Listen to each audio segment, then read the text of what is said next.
Hello and welcome to day 3 of Stephanie Levinson and Kim Solomon's Heartmath experience.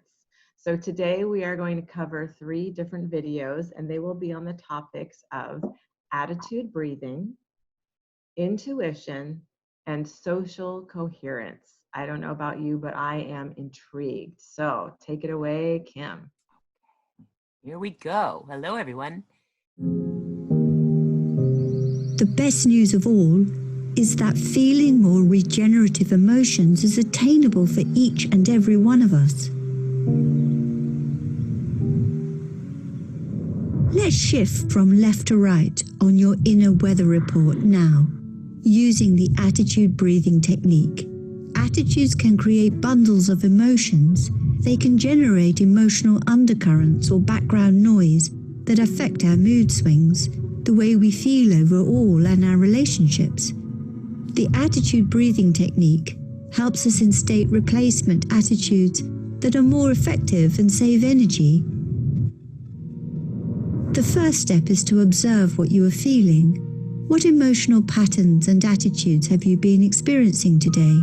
Perhaps you've been feeling a little frustrated, or perhaps anxious, or maybe a little down on yourself or on life.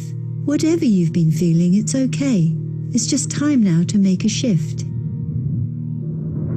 Hi, I'm Deborah Rosman, and I'll lead you through the attitude breathing technique now. First, just recognize the feeling or attitude you want to change. What would you rather feel? Then choose an attitude or feeling you'd like to replace it with. Here are some examples. Maybe if you've been feeling stressed, you'd rather feel calm. If you've been feeling overloaded, you want to replace it with a feeling of ease. Or if you've been feeling judgmental, how about replacing it with kindness or compassion? You can now choose an attitude to replace the one you identified, or be open to a new replacement attitude from your intuition. Next, focus your attention in the area of the heart.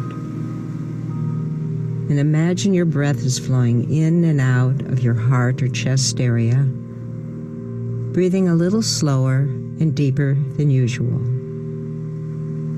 Just find an easy rhythm that's comfortable.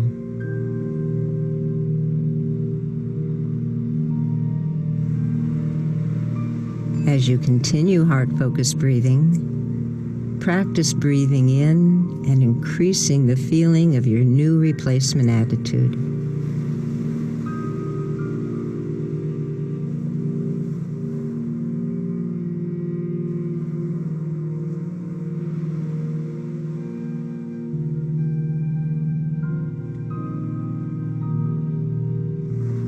Just stay with it until you start to feel the shift.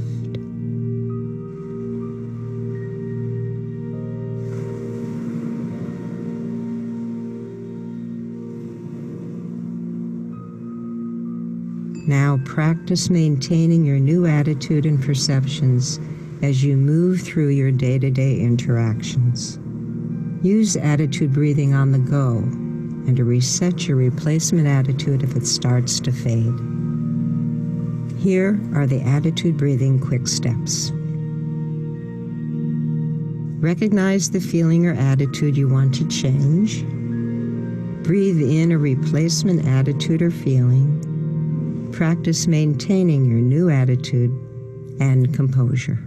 Attitude breathing helps open the heart so that our intuitive heart intelligence can provide insight that allows a bigger picture to emerge in our perceptions and facilitates mental and emotional healing. As you practice maintaining your new attitudes and perceptions, as you move through your day-to-day interactions, eventually your heart-brain communication pathway will help you release negative emotional patterns stored in your amygdala and new perceptions that help free you from draining emotional memories. You begin to uncover a new you. So it's pretty simple, but I think the trickiest part of this whole technique is slowing down and acknowledging what you're feeling. Most of us don't do that enough, but when we do, there's great benefit in seeing how we are functioning within the context of our day, a week, a month, or whatever.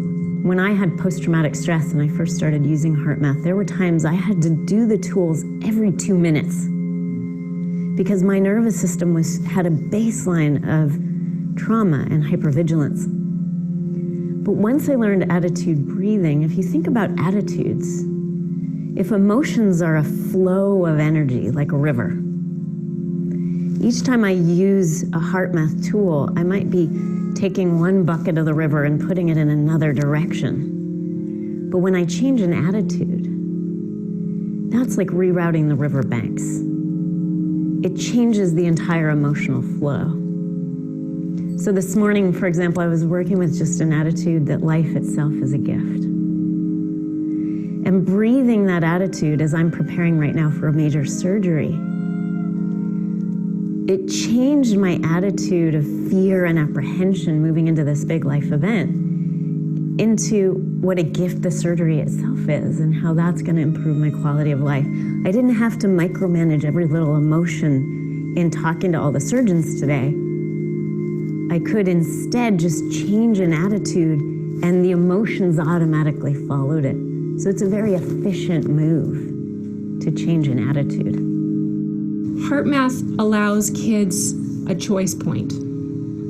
It gives them an opportunity, once they're aware that they don't have to run the mill through anxiety and through fear and through always needing to worry about what's coming next in their next activity or their next homework assignment, that it gives them an opportunity to stop and make a choice. And coming to their heart gives them a focus. Rather than focusing on whatever else they need to worry about, they can come to their heart. And it's a safe place, and it's a place where they can connect with more positive emotions that they can use to break the cycle of the anxiety and the stress from their environments, and gives them an opportunity to input a different emotion that then sets their physiology into a totally different trajectory. And I think that the Heartmath tools really help the individual to use these things in the moments of duress, which is when we want those. And so much of life, what I see is that we lose our power all the time. And I think that tools like Heartmath help to re-establish that connection with what you know is true. Creates the opportunity for you to create a new awareness of what you're doing in the moment.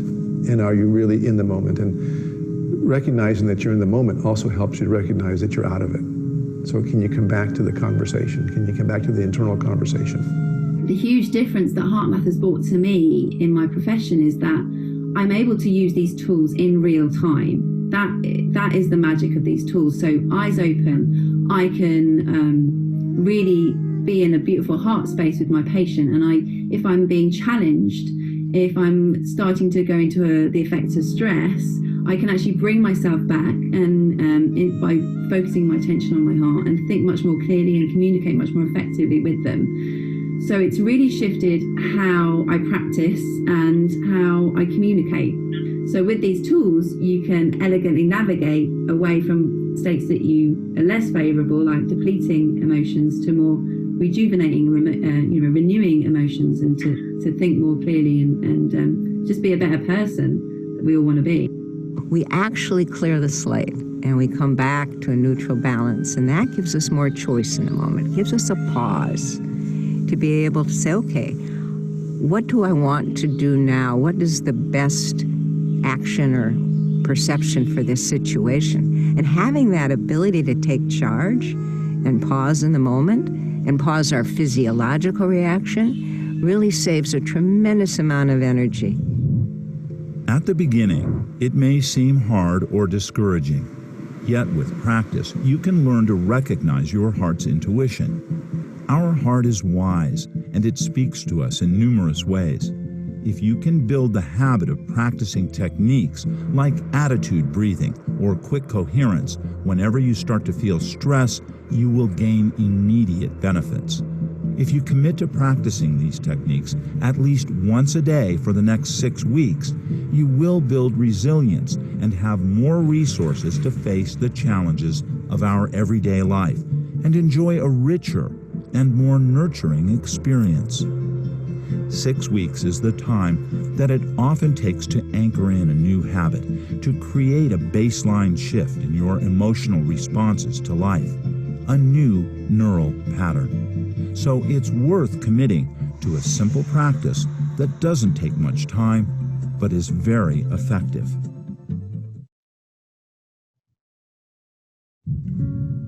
Sometimes we have an inner knowing, a sense of clarity that just feels right.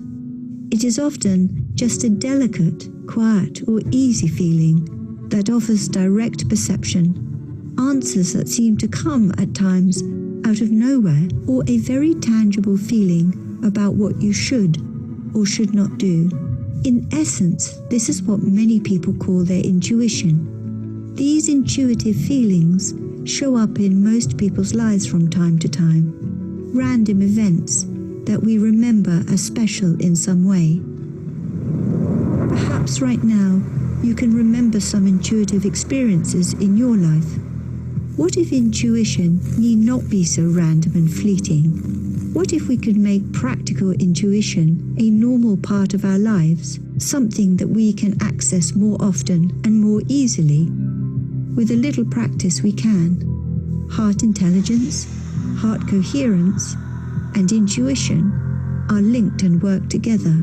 Practicing to increase heart coherence a few minutes several times a day can help you to be more intuitive at choice points, helping you to choose your actions and reactions rather than mechanically respond in the same old stress-producing behavior patterns. Here are some practical situations where accessing heart intuition can be very helpful. When you have a big decision to make, or you are having a hard time figuring out something. Increasing your capacity for discerning direction in sensitive situations. Deciding when it is time to speak up, or when it is time to hold back. Determining what attitude you should bring to a particular situation. Detecting when life is feeding back to us that we need to change an attitude or disposition to help guide your diet and health choices. Intuition has always played out in business that people don't actually talk about it. But I've noticed over the last 10 years, intuition which was nowhere in leadership competence, in any situation now in organizations where they have a set of leadership competencies, intuition is there. And I think we're in a time in the business world where people are much more comfortable to talk about a partnership between head and heart. Businesses have always used heart to make decisions as well as head, and I see very clearly now a resurgence of a willingness to talk about the importance of intuitive heart decisions in the business world. Here is a tool called the freeze frame technique that can help you access more of your heart's intuitive intelligence. It's a multi-purpose technique for stopping energy drains from mentally and emotionally processing a problem and then gaining clarity or insight from the heart's intuitive guidance as a more effective approach. It works by shifting your physiology into a coherent state to synchronize heart and brain, then asking yourself questions to access your heart's intuitive guidance, your heart intelligence. For this experience, I would like you to get a pen and paper. It would be useful for this exercise. There's no rush. Pause the program if needed.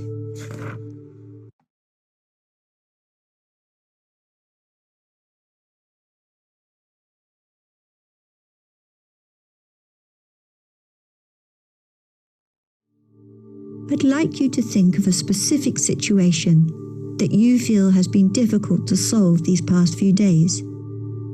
Try not to pick the most emotionally charged situation in your life to start with. Pick something where you'd like to know your next steps from your heart's intuitive guidance. Write down a few words about the situation.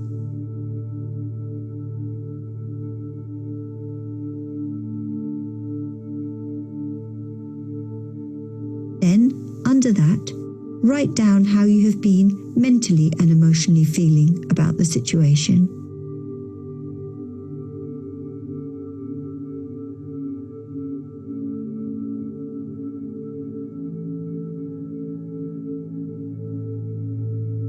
Now, as you have done before, focus on the area around your heart. Keep your attention there as you breathe in a comfortable rhythm. Imagine your breath is flowing in and out of your heart area.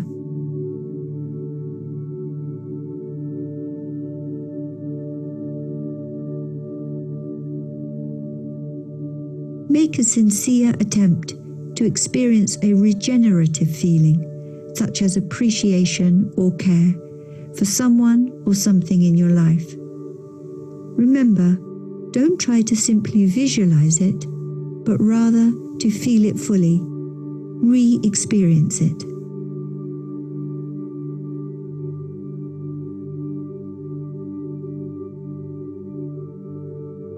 Now, ask a question from the heart. From this more objective place, ask yourself, what would be a more efficient or effective attitude, action, or solution?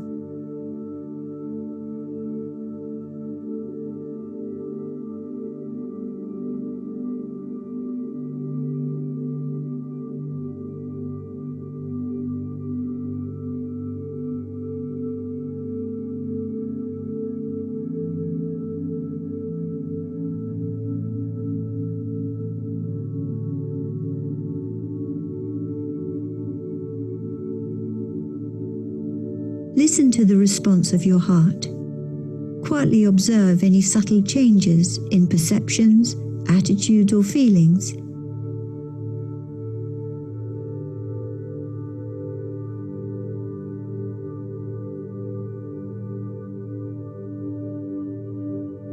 Write down what your heart's intuitive guidance offered you, even if it's just 1 or 2 words, or a simple attitude shift that your heart is suggesting, as this can lead to new solutions.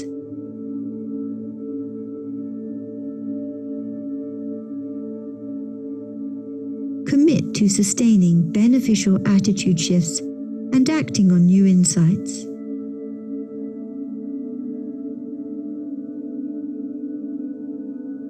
Now, read what you first wrote down, and then read your heart's response.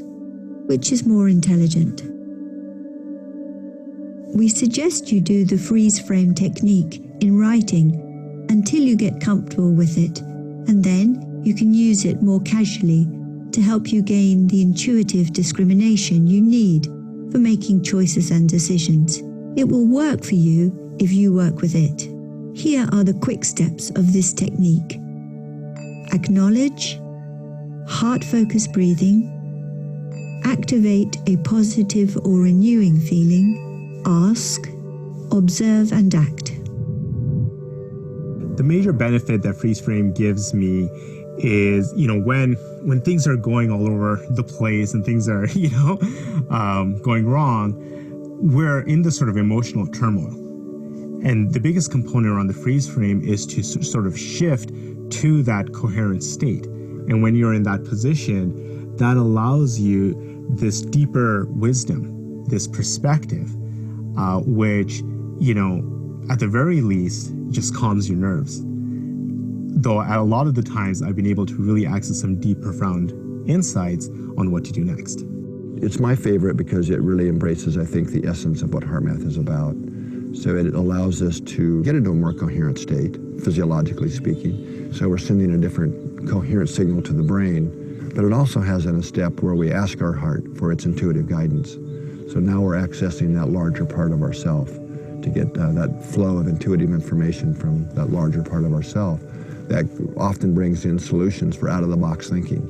So I use this all the time scientifically when I'm writing a paper or having to design a new study. It's a wonderful technique for really being able to access that deeper part of ourself, that deeper wisdom that we have. So I love this technique because of how useful it is and what it gives you. And it's really a combination of, of the physiology, the emotional qualities of the heart, and then the intuitive access that gives you. So if I have to make a big decision, sure, I'm going to use logic, linear, intelligence. I'm going to use what I know from the past, what my life experience has shown me. All those things are important too. But I'm also going to get a second opinion. I'm going to consult with my heart. And I'm going to take all that information and put it together and use that to make the decision. Doesn't mean you always get it right, but it makes me feel good that I did the best I could to get it right. The freeze frame technique is not just for problems. It's also helpful for gaining clarity and new insight on creative projects. Can you imagine being the best version of yourself? Practicing the techniques you are learning can offer a life with more flow and less resistance. Now, can you picture how the world would look if many of us applied these easy exercises? If we could all manage our emotions and learn to be in control of our reactions? If we listened carefully to our heart as well as our mind? Taking the best decisions available and saving our energies for the experiences we want, allowing ourselves to feel the things that renew us, regenerate us, give meaning to our lives. Well, that's exactly where we're heading in the next chapter.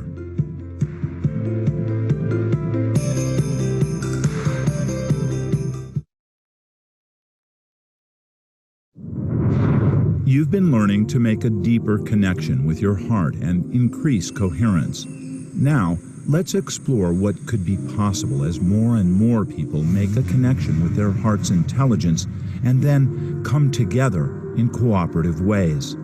It's an adventure, discovering the power of the heart of humanity. Rather than separation and discord, we can create a heart-based movement of increased heart qualities such as compassion, empathy, and connection, leading to more coherence in society. Heart connection is on the rise because people are yearning for it. It is true that there are competing agendas in today's world, yet there is plenty of hopeful news to consider in the midst of the stress and chaos. It's a process of a new world birthing itself in the midst of the old one. Awareness is shifting. People are changing. Society is transforming. What we call social coherence is on the rise.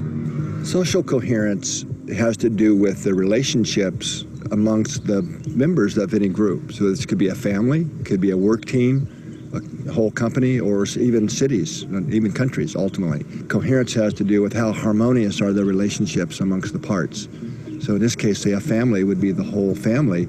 How well are the members in that family or that work team getting along with each other?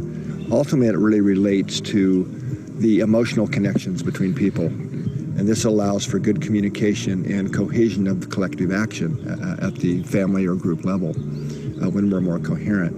What's really interesting from a research perspective is there's multiple different types of studies now that are indicating that when people are in a group and they form emotional relationships, that this actually creates an energetic field of sorts amongst that group, which is really interesting because it means that information can be shared amongst the group members at an unseen and unconscious level.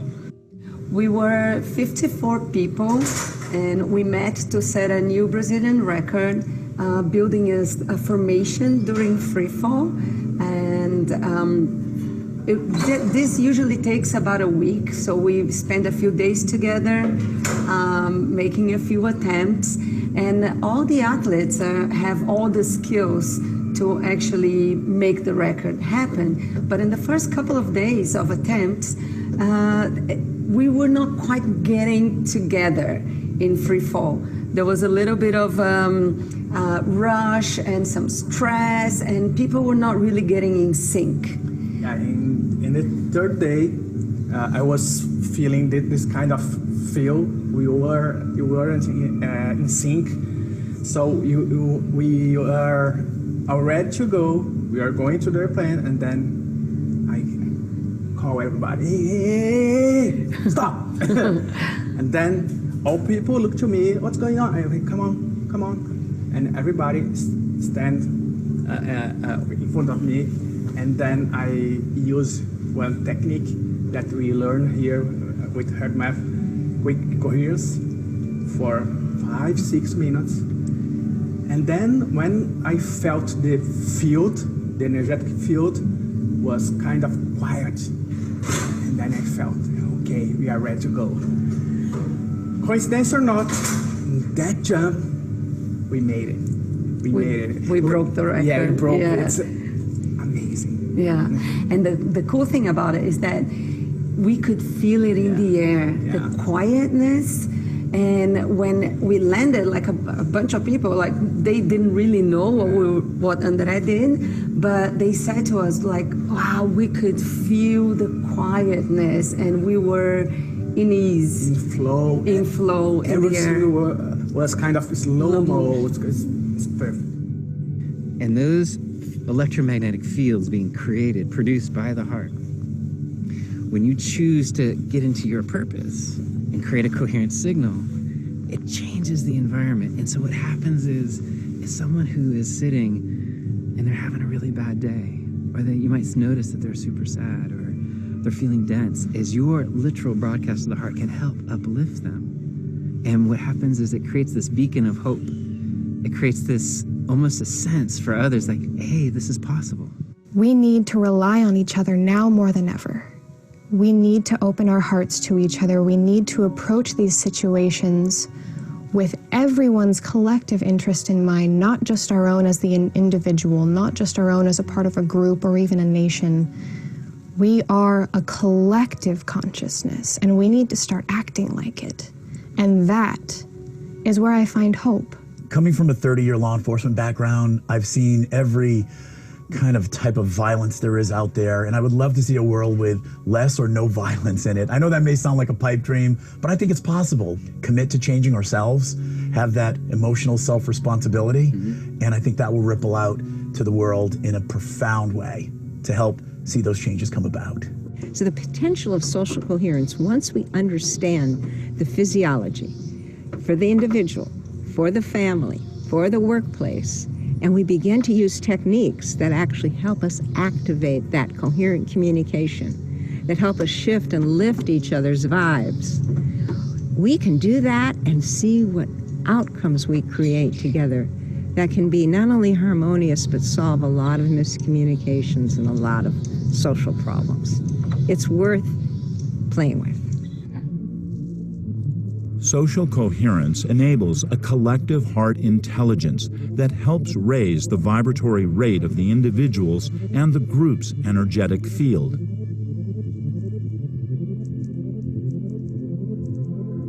Social coherence is happening more and more as groups of people make efforts to collectively open their hearts, put aside negative attitudes and judgments of others, to work cooperatively for the benefit of the whole. It adds to a momentum of positive change, which is what will help society to reshape itself. You contribute to creating more social coherence with each act of kindness you show to others or to yourself. You often do it informally, without knowing it, simply through the positive ways you show up and lead your life. You do it through the heart qualities that radiate through your heart's electromagnetic field into the environment. As more of us cultivate a positive energetic field of the heart within and around us, in our families, workplaces, communities, and world, we regenerate our life and others, physically, mentally, emotionally, and spiritually.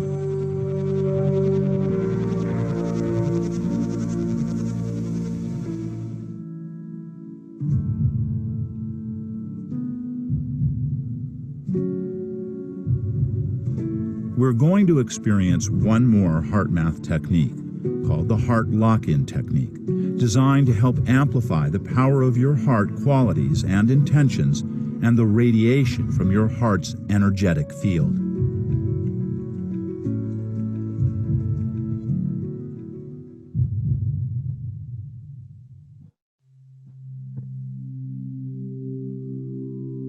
Close your eyes and ease into your heart.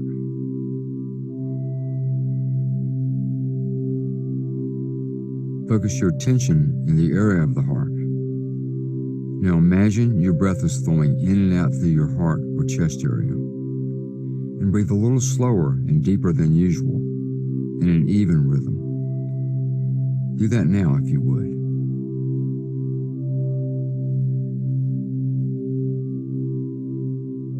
Now activate and sustain a regenerative feeling such as appreciation, care, or compassion.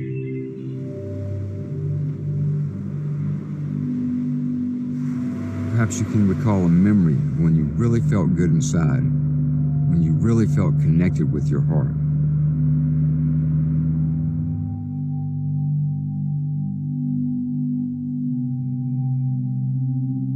Maybe it was being in a special place with someone you really love and care about.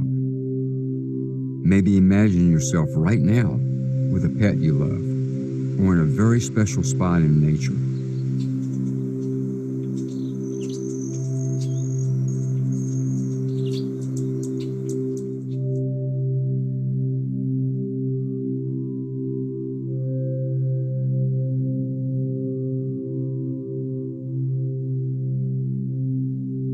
Now, radiate that renewing feeling to yourself and others.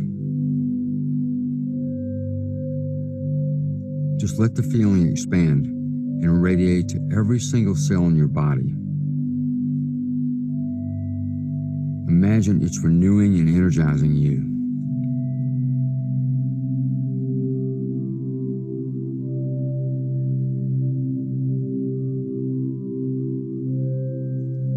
Feel like you're sitting in the warm sun, that there's a warmth radiating from your heart.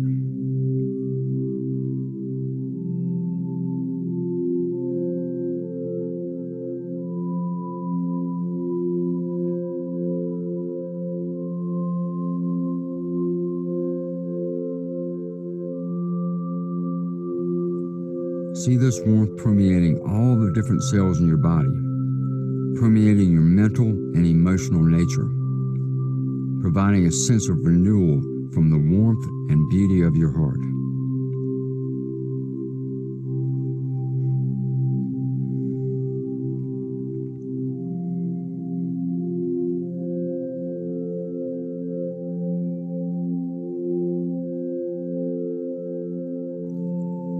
Let's radiate the feeling outward.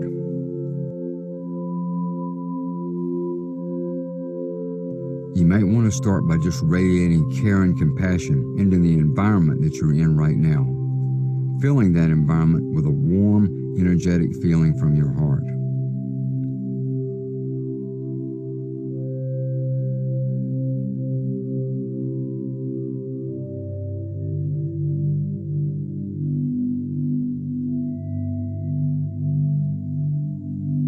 Now radiate it out into the community that you're in. Or perhaps radiate heart energy to a person, someone you care about, someone you know who needs more heart in their life.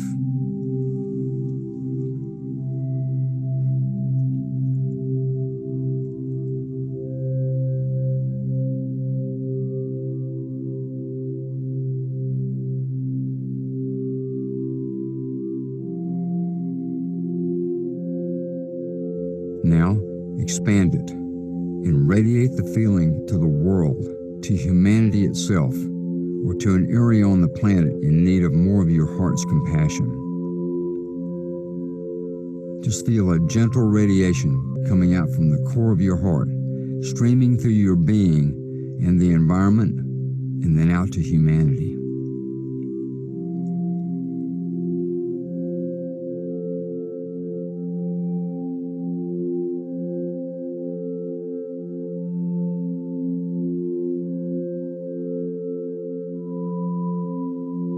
If your mind wanders, it's okay. Just gently bring your attention back to the heart and try to stay with the feeling.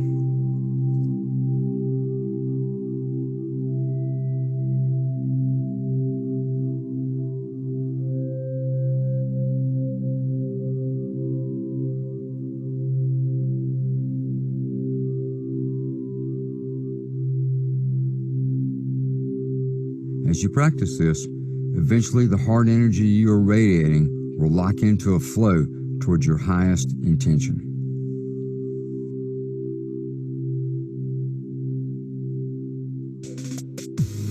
Take the feeling you have now forward into the future. Try for a moment to disengage from the chaos you often see in society and think about this. What if many more people came to realize the transforming potentials available within the heart of who they truly are? That what they have sensed about heart is real. That by connecting with their heart's guidance, they can better manage their emotions, experience more compassion, appreciation, love, and connectedness. What if increasingly people unleashed the coherent alignment of heart, mind, nervous system, emotions, and spirit to access their heart's intuitive guidance for navigating their daily interactions? Think about that. What would our world be? Do you see a more socially coherent world? Oh, I would like to answer that last question that he asked, which is yes, I can. I can see that bringing us into a more loving, coherent world. Amen. Yes, amen, amen, and amen. Thank you. So It was my pleasure. yeah, that's a lot of beautiful food for thought too. And I really benefited from the practices, the activities that you do. And they're simple enough to recreate anytime, anywhere. Yeah, I love that. Very, very functional, applicable. Good, good, good. So that completes this third video in the series. And then we are going to get together again to remind me. We have 2 more pieces to go through, which will be the software and also a Q&A.